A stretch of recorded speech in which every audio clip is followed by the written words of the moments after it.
Madame la ministre, bonjour. Bonjour à vous. Vous êtes, Brune Poirson, une des figures de ce Davos 2020. Tout le monde, ou presque, se dit écologiste aujourd'hui. On le voit ici. Hein. Est-ce que ça ne rend pas le message brouillé? Darius Rojman, c'est le journaliste TV de la RTS qui est le plus lèche-cul que je connaisse. Cire-pompe, lèche-cul, à force d'en lécher, il a la langue brune, le pauvre garçon.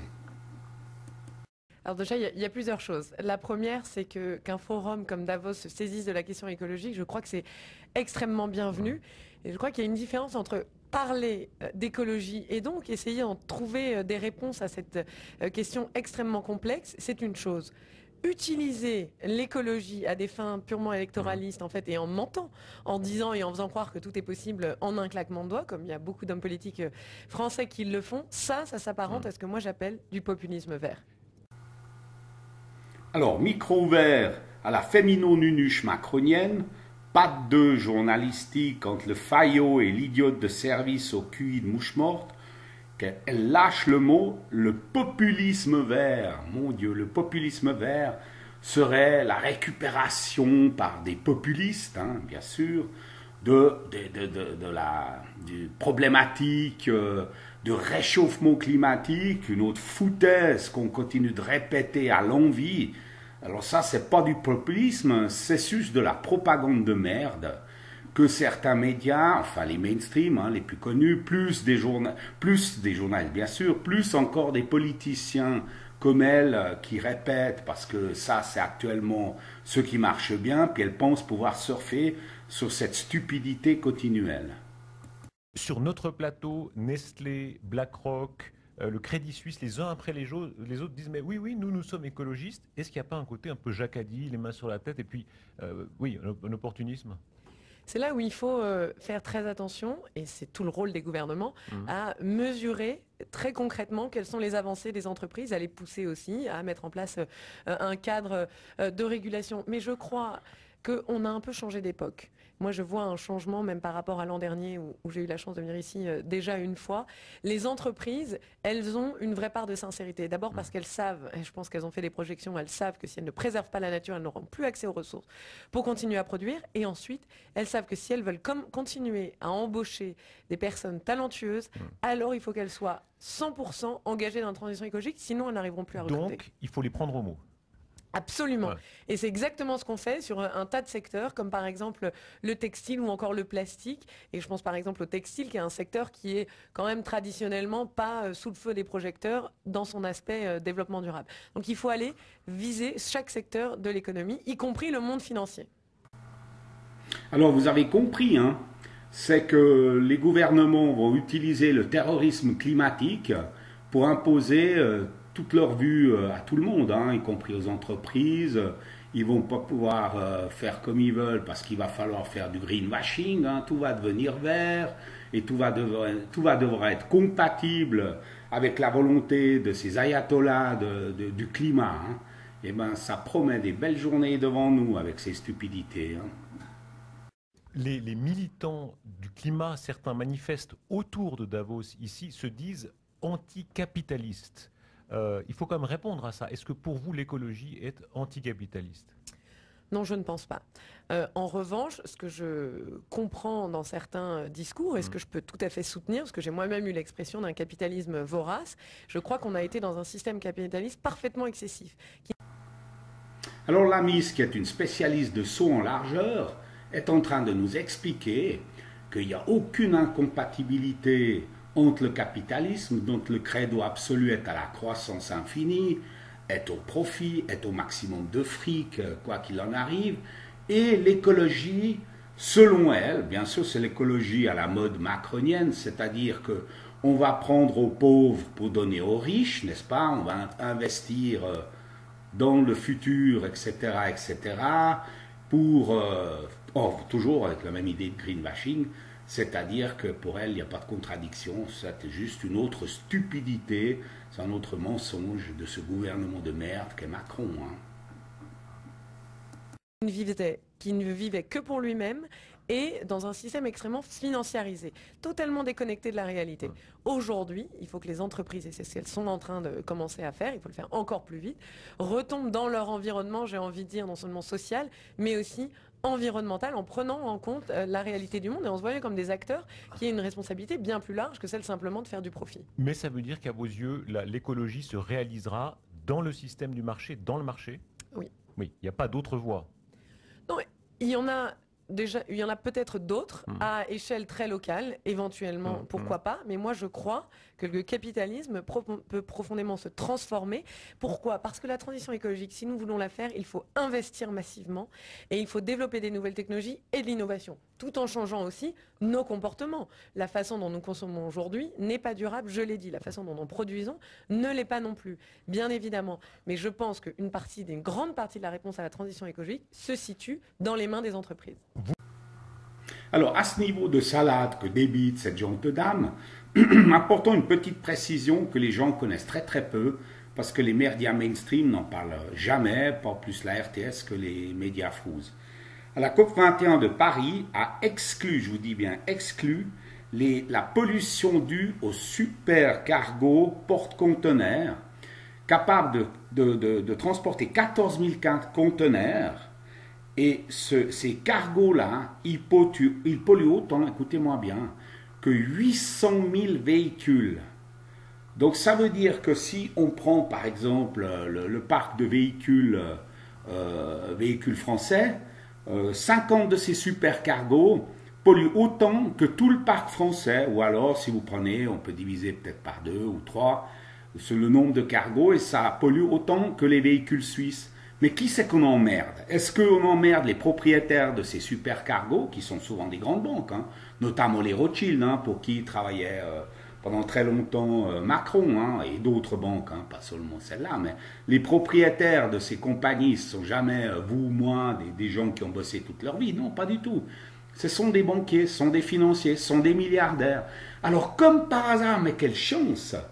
Ces gens-là sont exclus de la COP21 et ils n'ont pas besoin, eux, de se mettre au diapason de la pollution. C'est à nous de payer le prix de la pollution. Donc c'est que de la grosse foutaise, c'est du transfert d'argent des pauvres vers les riches, comme a fait Macron, comme fait tout le système. C'est le principe de la mondialisation, hein. Enrichir les riches et appauvrir les pauvres. Hein. C'est pour ça qu'il y a de plus en plus de milliardaires. Il ne faut pas chercher. Et la petite nunuche idiote, soit elle le sait, soit elle ne sait pas, mais ça ne change rien. Hein. Elle fait partie du problème, comme Darius Rochban d'ailleurs. Hein. Vous avez eu des déclarations très remarquées sur ce que vous appelez le populisme vert, quand certains disent, voilà, on n'a plus que 1 an, 5 ans, 8 ans, articulent ce genre de chiffres. Est-ce que pour vous, c'est du populisme ? Alors il y a deux choses qui sont différentes. Dire et expliquer la réalité de la situation, à savoir que le réchauffement climatique est presque encore plus rapide que ce qu'on croyait et que c'est extrêmement préoccupant, bien sûr. Et ça, il faut le dire. Alors là, elle sort les rames, hein, la spécialiste de saut en largeur, parce qu'alors elle essaye de nous parler du populisme vert sans vouloir toucher l'autre débile, la Greta Thunberg, qui nous annonce à chaque coin de rue que c'est la fin du monde, que c'est à nous, c'est de notre faute, c'est de notre très grande faute, et puis que nous allons bientôt tous crever. Donc elle essaye maintenant de nous expliquer, alors qu'il y a les bons populistes, les moins bons populistes, la Greta qui fait partie des bons, puis les autres qui font peur, qui sont pas les bons, mais enfin voilà quoi, elle essaie de nous expliquer l'inexplicable, parce qu'elle sait pas comment se sortir de toute cette connerie quoi. Il faut continuer à le marteler. En revanche, faire croire et utiliser la peur que suscitent ces chiffres-là, utiliser ça pour faire croire que tout est facile d'un coup, c'est-à-dire en fait pour développer une sorte de populisme vert, c'est-à-dire le fait de mentir aux gens. Et en France, on a un exemple, par exemple Jean-Luc Mélenchon. Moi, le jour où j'ai fait cette interview où j'ai parlé de populisme vert, dans la journée, il est monté à l'estrade de l'Assemblée nationale et il a dit que lui, si on lui donnait les clés du camion, en moins d'1 an, il pouvait sortir du plastique jetable. Le plastique jetable, il est omniprésent. il est dans nos bouteilles de shampoing, celles de nos dentifrices, partout. Dire ça, c'est tout simplement mentir. Je crois qu'il faut dire la réalité de la situation. C'est complexe. L'humanité n'a jamais eu à faire face à un tel défi. Est-ce qu'il n'y a pas une foire aux promesses, bien au-delà? Alors vous citez un exemple, mais il y en a des centaines d'autres, dans l'économie, dans les milieux économiques, dans les milieux financiers, cette espèce de surenchère où tout le monde dit oui, oui, allez, moi aussi je suis écologiste, j'y vais, je promets tout. Mais je crois que c'est très important de se fixer des objectifs à long terme et ensuite de tracer un chemin pour les réaliser. C'est indispensable. Et moi, ce que je reproche aux populistes verts, c'est qu'ils ne parlent pas de ce chemin à tracer.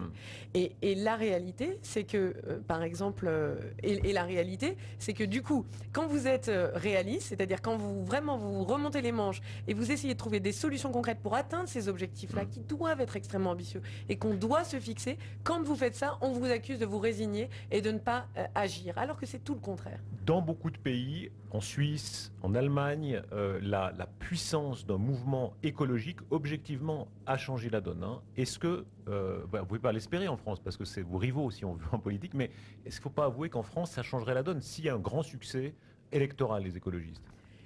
Une chose est sûre, c'est que moi je me réjouis toujours quand les écologistes sont sur le devant de la scène et quand cette question-là, elle est partagée par tous les Français. Mais pas qu'ils vous battent aux élections, évidemment. Non mais en fait ça dépend, vous savez c'est une question de méthode. Encore une fois, moi ce que j'entends beaucoup dans des paroles comme celles de Yannick Jadot ou encore de Jean-Luc Mélenchon qui sont extrêmement proches, c'est beaucoup de yaka faucon, on peut tout faire d'un coup, etc.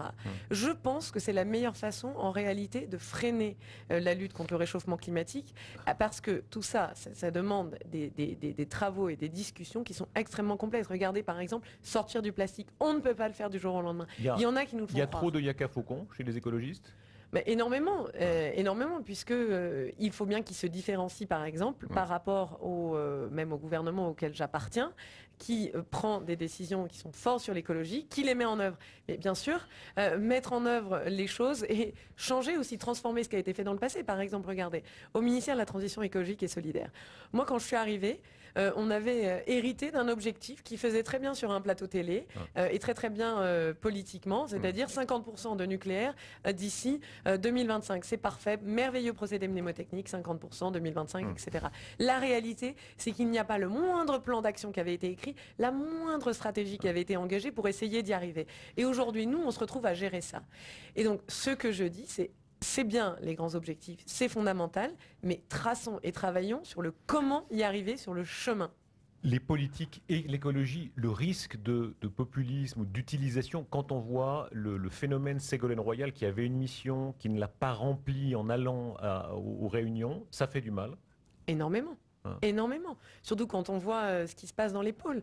Et ce qui est terrible, c'est que du coup, les Français perdent confiance dans leurs responsables politiques. Ça fait énormément de mal. Et ça fait énormément de mal. Ça jette un discrédit selon vous? Un discrédit sur l'action politique, mais également aussi sur nos capacités à lutter contre le réchauffement climatique. Et c'est extrêmement inquiétant. Brune Poirson, les origines intellectuelles, d'abord, le climat change complètement. Hein. On voit bien le rapport aux animaux, par exemple, est en train de changer. Hein. Quand on fait ses courses, on ne regarde plus la viande de la même façon. Vous le vivez, ça? Bien sûr, bien sûr. Je le vis quotidiennement. J'ai une fille et chacun le vit. Et puis on le voit aussi, ne serait-ce qu'électoralement parlant, avec la montée en France, par exemple, du parti animaliste qui a fait plus, si je ne me trompe pas, que le parti communiste.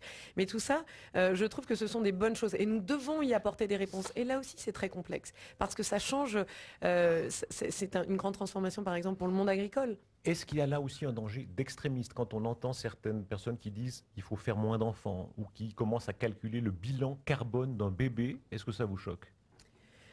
Oui, quelque part, ça me choque parce que je ne suis pas sûre que ce soit ça la solution. Ce n'est pas nécessairement faire moins d'enfants, c'est transformer le système comme il est aujourd'hui.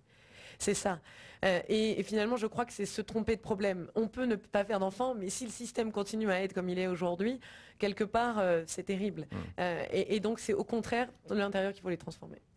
J'ai vu que vous aviez une éducation catholique. Non. Enfin, je voulais absolument aller en pension et il se trouve que dans le sud de la France, il y avait essentiellement ce pensionnat-là. En France, les pensionnats sont souvent privés catholiques.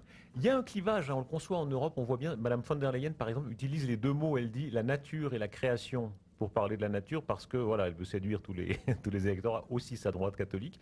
Vous dites la nature ou la création? Moi je dis la nature. Vous entendez ceux qui disent, voilà, il y a aussi une conception religieuse de la nature?